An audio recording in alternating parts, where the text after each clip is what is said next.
Malio, Malio, Malide baby fait, Un bel hôtel Sheraton à Bamako, de belles factures, de bonnes tenues, est effectivement la preuve que nous ne sommes pas restés immobiles en hangar.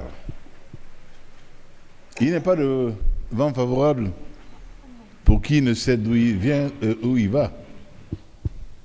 Qu'on se souvienne, qu'on jette un regard rétrospectif sur le Mali en 2012, en 2013. L'on feint souvent allègrement de l'oublier.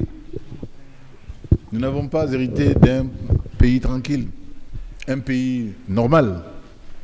Non, loin de là. Il aura fallu beaucoup d'énergie, beaucoup de courage et certainement une vision pour faire bouger ce pays. D'abord, répondre à l'attente fabuleuse d'une population qui avait été très durement éprouvée par la faillite de l'État, qui en avait subi de plein fouet les conséquences. Et je sais de quoi je parle, venant de ce matin de Gao, la martyre, venant de Kidal hier, venant de Tombouctou. Je dis donc ce que nos parents ont vécu durant ces années de braise. Quand tout était compromis, quand l'essentiel était en jeu, quand l'avenir, quand la survie du Mali était en jeu. Aujourd'hui, le jeu est facile, hein? Chacun veut en être. Chacun promet tout et n'importe quoi. Les conditions d'aujourd'hui n'ont rien à voir avec ce que nous avons connu et traversé. Ces orages, comme cette violente tornade qui nous avait fait craindre le pire, nous rendant à Djenné. Alhamdulillah et Rabbil Alamin. Donc, nous venons de loin, de très loin. Nous avons d'abord eu à rassurer le pays, à instaurer des conditions de retrouvailles entre les fils du Mali. Ce fut l'objet de la grande rencontre sur le Nord. Ce fut également, nous n'avions pas été complètement stupides de ne pas comprendre que la gouvernance était interpellée, sur le mode de gestion de ce pays était en cause, qu'il fallait avoir le courage politique et la profondeur de réflexion pour envisager un nouvel ordonnancement juridique. Et donc envisager qu'avec nos parents, en incompréhension, nous nous retrouvions au chevet du pays pour avancer. Ces deux forats tenus, nous avons eu également le sentiment d'une impasse dans laquelle nous nous étions trouvés. C'est vrai, l'accord préliminaire de Ouagadougou, que l'on vante à souhait, avait permis que nous fissions, car c'est grâce à cet accord que des élections ont pu être tenues au Mali, lesquelles élections ont abouti à notre élection, à notre présidence au tête de l'État. Mais beaucoup de problèmes, un contexte et également des engagements qui n'étaient pas tous à la même hauteur. Et le Mali était piégé quelque part. Nous avons décidé, excusez le peu de modestie, nous avons décidé de nous porter désormais ailleurs, pas par inimitié pour le Burkina, par conviction simplement qu'engrossés, comme nous l'étions à Ouagadougou, nous n'étions fait aucun progrès si nous étions restés là. Nous sommes allés voir notre aîné, le président Bouteflika, pour lui dire que le Mali, hier, base arrière de la révolution algérienne, avait besoin qu'aujourd'hui, l'Algérie nous accueille, les enfants du Mali, pour que nous nous parlions, pour que nous échangions et que nous trouvions les voies de notre devenir en commun, de notre revivre ensemble ce Mali, unis, divers, mais unis. Il nous a fait le meilleur accueil.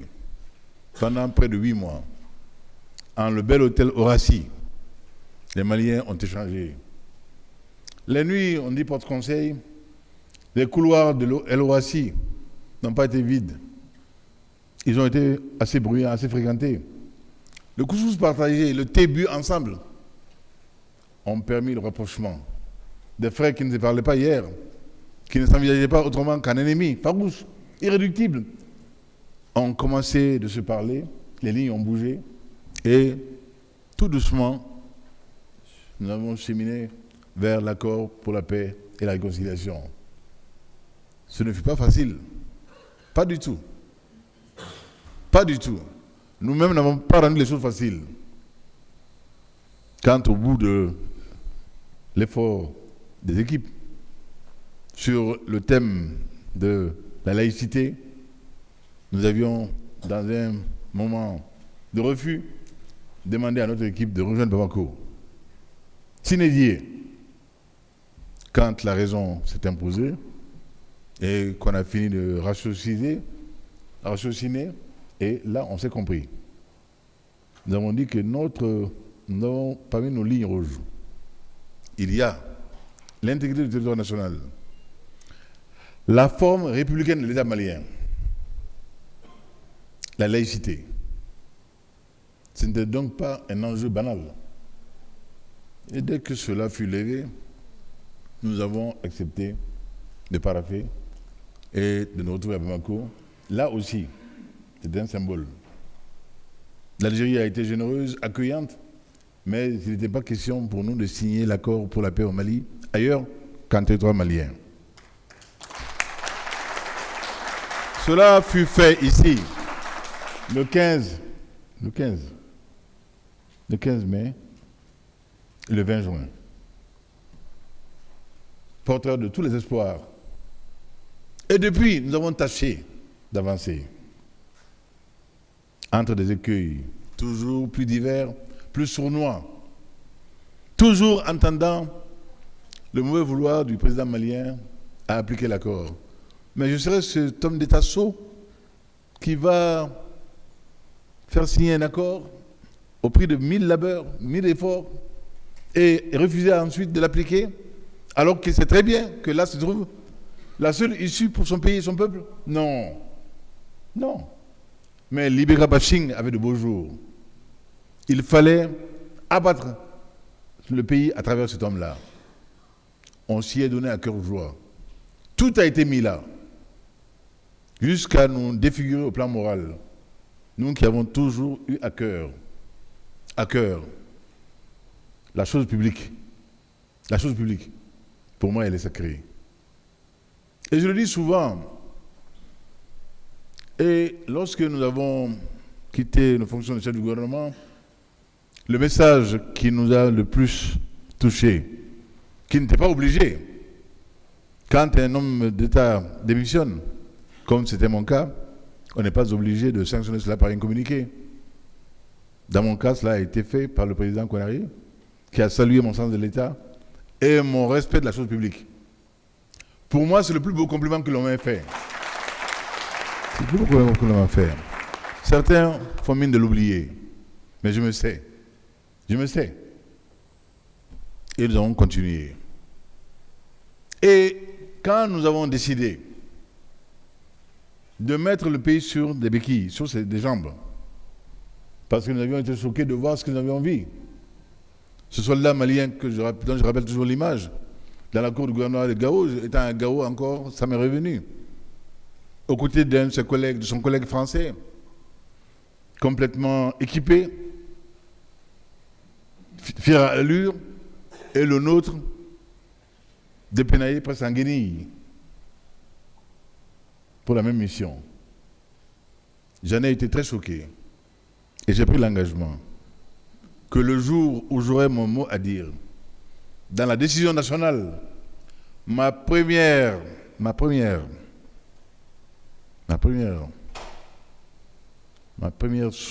ambition sera de faire en sorte d'équiper nos forces, de les rendre aptes aux missions qu'on allait leur confier, qu'on leur confie.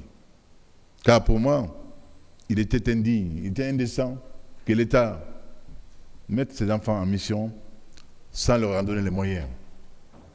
Et quand nous avons commencé de le faire, que n'avons-nous entendu? Que n'avons-nous entendu?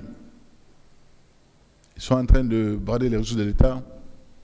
Ils sont en train de s'enrichir avec les équipements militaires, etc., etc. Surfacturation.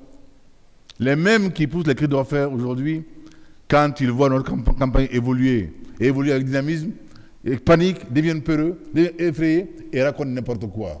Ils en ont l'habitude. Nous en avons cure, nous en avons cure, nous en avons cure. Nous mettons en garde.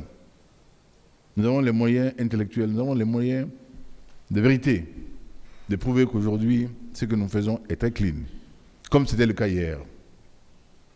On a voulu donc nous empêcher de mettre l'armée nationale du Mali à niveau. Ce crime n'était pas contre Ibeka, mais contre le Mali. On a voulu empêcher également que la confiance entre le Mali et ses partenaires se fortifie, se renforce au bénéfice du pays et de la communauté internationale. Car on oublie souvent que le Mali est en mission internationale, est en mission pour l'ensemble du monde entier. Je le dis à mes collègues, je l'ai répété à Nouakchott, le Mali ne parle pas que du Mali, il ne s'agit pas du Mali, de nous, de notre ego. Mais le Mali est une digue pour la préservation de la paix mondiale. Et si cette digue venait à rompre, le déferlement se ferait sur quoi? Sur l'Europe et sur le monde entier. Donc, nous sommes en mission mondiale. Qu'on le reconnaisse ou qu'on ne le reconnaisse pas, nous sommes en mission mondiale. Et il n'est pas normal que l'on nous mégote le petit budget de 423 millions d'euros que nous demandons pour notre force commune du G5 Sahel. Car la mission n'est pas que sahélienne. Elle n'est pas que sahélienne. Donc, le Mali a traversé cela. Il aura fallu du temps, mais nous avions confiance que le FMI serait rapidement rassuré quant à notre bonne gestion macroéconomique et sur nos qualités et nos mérites. Ce qui fut fait. La coopération a repris. Quant à la Banque mondiale, Jimmy Yong Kim m'a toujours dit son estime. Et sa surprise de voir tout le bruit qu'on avait fait autour du soi-disant avion présidentiel. Comme si nous avions besoin de cela. Après tant d'années d'expérience internationale et nationale, d'hommes d'État, que nous nous mettrions aujourd'hui à essayer de nous enrichir petitement, tristement, médiocrement. Cela a été malheureusement préjudiciable à nos efforts de début. Rapidement, les choses sont mises en place. Les grands équilibres macroéconomiques ont été atteints, qui nous permirent tout ce qui fut fait par la suite. Et si aujourd'hui je me tiens par devant vous, c'est que je peux le faire avec beaucoup de panache et beaucoup de dignité,